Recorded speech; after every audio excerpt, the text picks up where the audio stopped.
नाम कुछ भी दीजिए, दीपक दादा आ रहा हो भाई, जीती बीजेपी है, मोदी एंड योगी साथ चल रहे हैं। और आप समझिए ये मोदी और योगी की जोड़ी शहजाद पूनावाला की पार्टी के लिए कमाल कर रही है।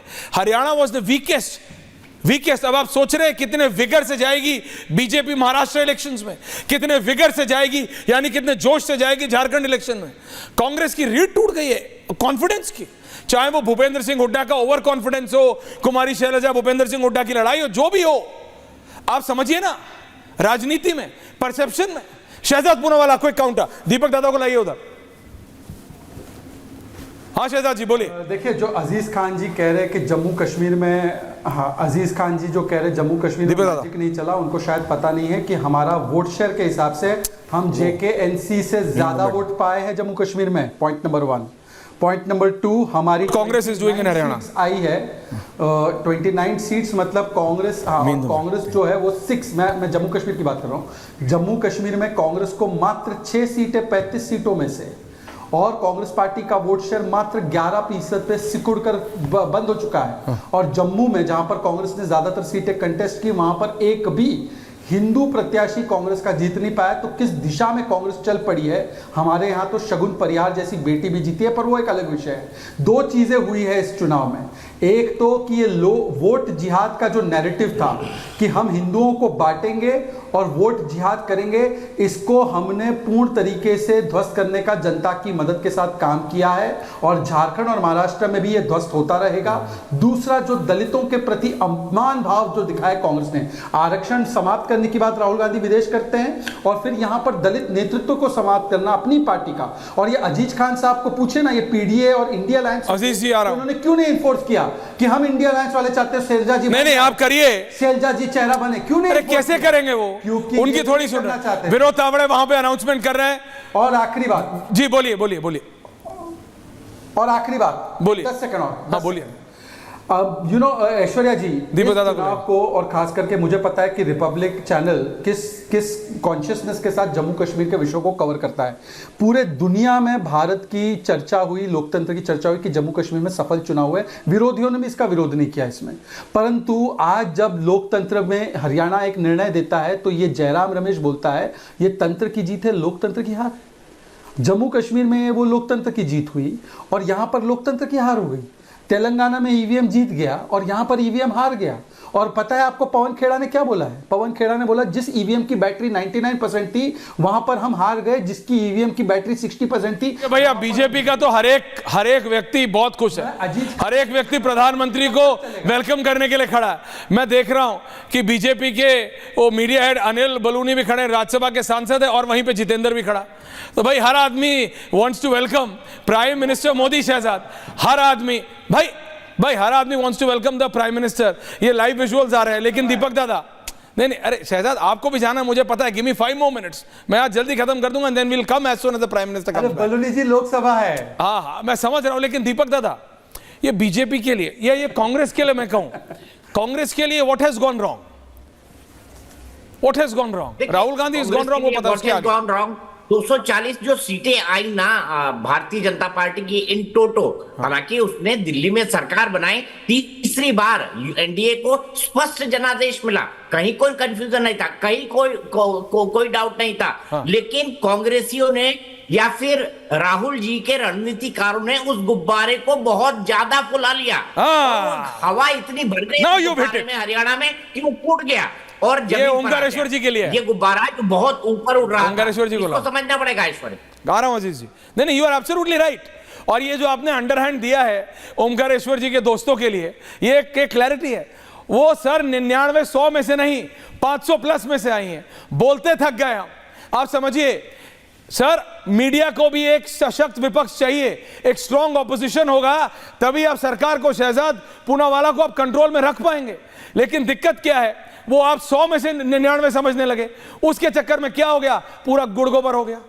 हरियाणा में आपके पास एक अच्छा ऑप्शन था, आप जीत सकते थे, अब कहां है आप? कहीं नहीं है।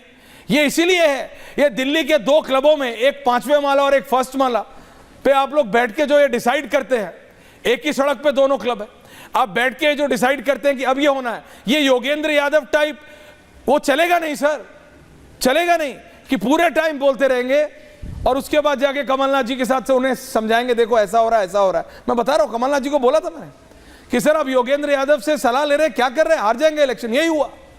अब बात समझिए, अब बात तो समझिए, जनता की पकड़ समझिए। कांग्रेस पार्टी ने ऐश्वर्या जी तंत्र पे सवाल उठाए हैं।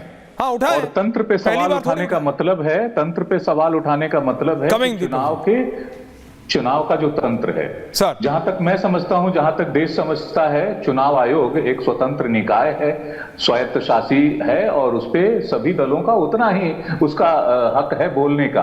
अगर आप चुनाव आयोग के पक्ष में खड़े होते हैं ना, तब ऐसा जरूर लगता है कि आप उस तंत्र का इस्तेमाल या बेजा इस्तेमाल कर रहे हैं। इसलिए तंत्र को कभी डिफेंड नहीं करना चाहिए। तंत्र स्वतंत्र है, तंत्र बीजेपी के लिए भी स्वतंत्र है, कांग्रेस के लिए भी स्वतंत्र है, उसको स्वतंत्र रहने दीजिए। हाँ, तंत्र पे सिर्फ आरोप लगाने चाहिए। तंत्र पे देश में और विदेश में यही दिक्कत है Omkareshwar ji. This leftist approach has to end. Supreme court के आप समझिए, नहीं आप समझिए किसको छोड़ा है कांग्रेस ने। तो कोर्ट से लेके मैं आ रहा हूं, आप सब इलेक्शन कमीशन, सीबीआई, ईडी तक थे, बहुत था। आप इलेक्शन कमीशन, आप ईवीएम, वो कह रहे हैं जिसपे 65% था वोट, मतलब जिसमें बैटरी 65% थी उस पे वोट ठीक पड़ा है, जिसमें 95। आप समझ नहीं रहे हैं ओंकारेश्वर जी, यू हैव टू स्टॉप। सवाल खड़े किए, यही सोच है, यही आप लोग यही सोच लेके राहुल गांधी ने बीजेपी की नेत्री नहीं कहा, स्मृति ईरानी नहीं कहा था कि has tested victory for the first time.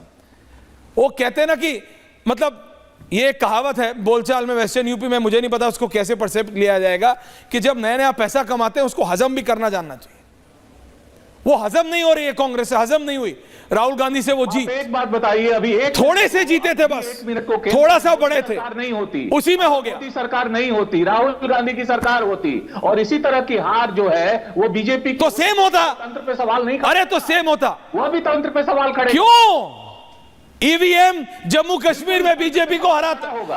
आप समझिए, अगर ईवीएम से जिताना है तो शहजाद 370 हटने के बाद मैं ये मानता हूं शहजाद रिलैक्स करती है या नहीं करती है। ओंकारेश्वर जी, बीजेपी के लिए हरियाणा से बड़ी जीत जम्मू कश्मीर होती। 370 हटने के बाद पहली बार जम्मू कश्मीर में, अगर ये तंत्र मंत्र का जो आप कह रहे हैं, तंत्र मंत्र जो भी है, अगर जम्मू कश्मीर में करते ना, अगर करना है, सोचिए 47 के बाद पहली बार एक हिंदू मुख्यमंत्री होता जम्मू कश्मीर में। अगर करना है तो रक्षा मंत्री राजनाथ सिंह शायद वहां पहुंचे हैं, सफारी वही यूज करते हैं अमित शाह जी के अलावा।